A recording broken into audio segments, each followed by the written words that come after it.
बैठिए। वकील साहब थोड़ा जल्दी प्लीज।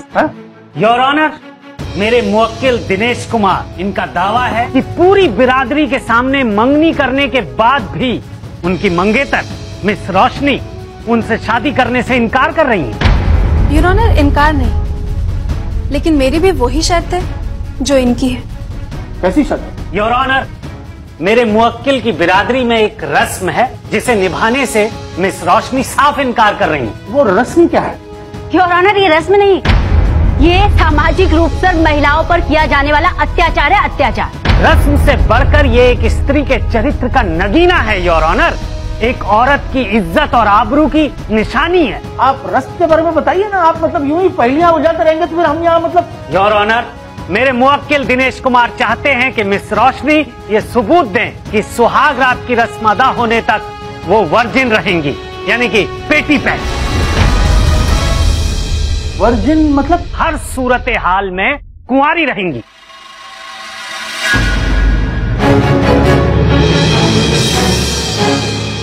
मिस रोशनी, क्या आपकी शादी हो चुकी है? नहीं योर ऑनर। देरी हुआ। केस क्या है? मतलब अगर कोई महिला जिनकी शादी नहीं हुई, अनमैरिड है, तो उन्हें तो कुंवारी ही कहा जाएगा ना। योर ऑनर, लगता है आप बात की बारीकी को समझ नहीं पा रहे। देखिए, वर्जिनिटी का एक मतलब अक्षत योनि भी है, यानी कि वो औरत जिसने अभी तक वो अनुभव नहीं किया है, वो तजुर्बा नहीं लिया है, वो एक्सपीरियंस। और जरा खुल के बताइए ना, मतलब वो अनुभव और वो कौन सा एक्सपीरियंस, जरा प्लीज। योर ऑनर, यौन का, सेक्स का, राइट वकील साहब?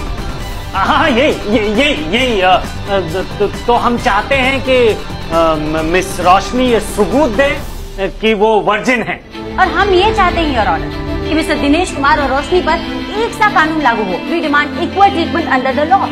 तो इक्वल ट्रीटमेंट की गारंटी तो भारत का संविधान देता है। हम भी वही सबूत चाहते हैं कि मिस्टर दिनेश वर्जिन है। जिस बात की डिमांड, जिसकी मांग वो इतने हक से रख रहे हैं, वो हक तो रोशनी को भी मिलना चाहिए। लेकिन जज साहब, वो स्त्री हैं, हम पुरुष हैं, अब ये इक्वल ट्रीटमेंट कैसे संभव है, आप बताइए। योर ऑनर, अगर इनकी बात मान ली तो समाज की बुनियाद नेस्त नाबूद हो जाएगी, दुनिया हिल जाएगी, देश हिल जाएगा। और योर ऑनर, अगर इनकी बात मान ली गई तो हमारी देश की महिलाओं को जो इतने सालों से बेड़ियों में जकड़ कर रखा गया है, जंजीरों में बांध कर रखा गया है, वो और मजबूत हो जाएंगी।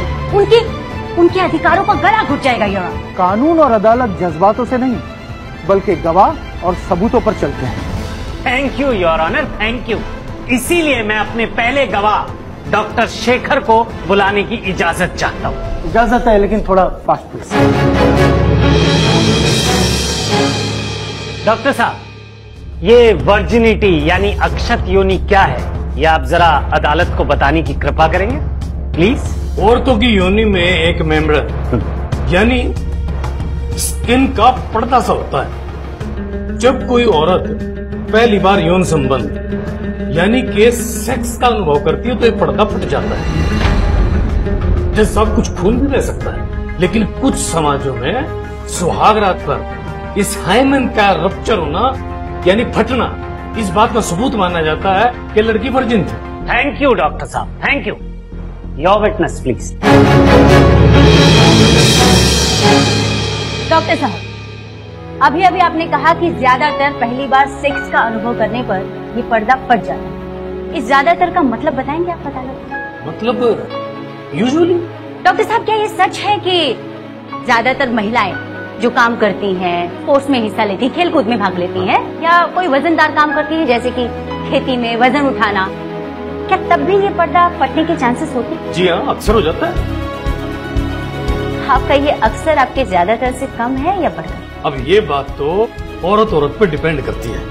जैसा अगर कोई औरत खेत में काम करती है, स्पोर्ट्स या शारीरिक व्यायाम जैसी क्रिया में हिस्सा लेती है, या फिर वो बोझ उठाती है, तो अक्सर आसानी से ज्यादातर हो जाएगा। ऑब्जेक्शन। हमारी पारंपरिक कथाएं कहती हैं ओवरऑल परंपरा को ना गवाहों का दर्जा दिया गया है और ना ही सबूतों का। थैंक यू जैसा। हाँ, तो डॉक्टर साहब एक बात बताइए कि क्या सुहाग रात के दिन पहली बार यौन संबंध स्थापित करने पर यदि महिला के शरीर से खून ना बहे I mean sexual interaction, intercourse जिसे कहते हैं, उसके बावजूद खून ना बहे, तो क्या आप ये दावे के साथ कह सकते हैं कि वो वर्जिन नहीं? हरगिज नहीं। खून नहीं बहने के कुछ और कारण भी हैं जो मैं आपको अभी अदालत में बता चुका हूँ। जैसा फिर तो बात ही नहीं बनती। इस केस के दूसरे पहलू पर गौर किया जाए। डॉक्टर साहब, एक बात बताइए, क्या दिनेश कुमार जी ये सिद्ध कर सकते हैं कि वो वर्जिन नहीं है या वर्जिन है? नॉट एट ऑल, कभी नहीं। ये कैसे सिद्ध कर पाएंगे? डॉक्टर साहब कमाल की बात कर रहे हैं आप। जज साहब, मैं जबान दे सकता हूँ कि मैं वर्जिन हूँ। Point to be noted milord. एक मर्द की केवल जबान ही काफी है उसके चरित्र को साबित करने के लिए, लेकिन जब एक महिला की बात आती है, एक महिला यही बात करती है, तो उससे हजारों तरह के सवाल दागे जाते हैं, सबूत मांगे जाते हैं। ये तो इंसानियत और सामाजिक दोनों ही दृष्टिकोण से नाइंसाफी है, जेंडर इनजस्टिस।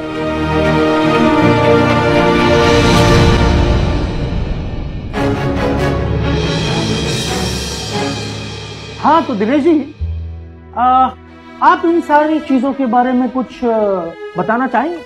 नहीं, मतलब हमारा कहना यह है कि जो सबूत आप खुद नहीं दे सकते, तो आप दूसरों से वही सबूत मांगने का क्या हक रखते हैं? Objection milord. अब क्या हुआ? मिलॉर्ड, आप जो भी कहें, मर्द अलग हैं, औरतें अलग हैं। बिल्कुल नहीं, कानून के हिसाब से दोनों बराबर हैं।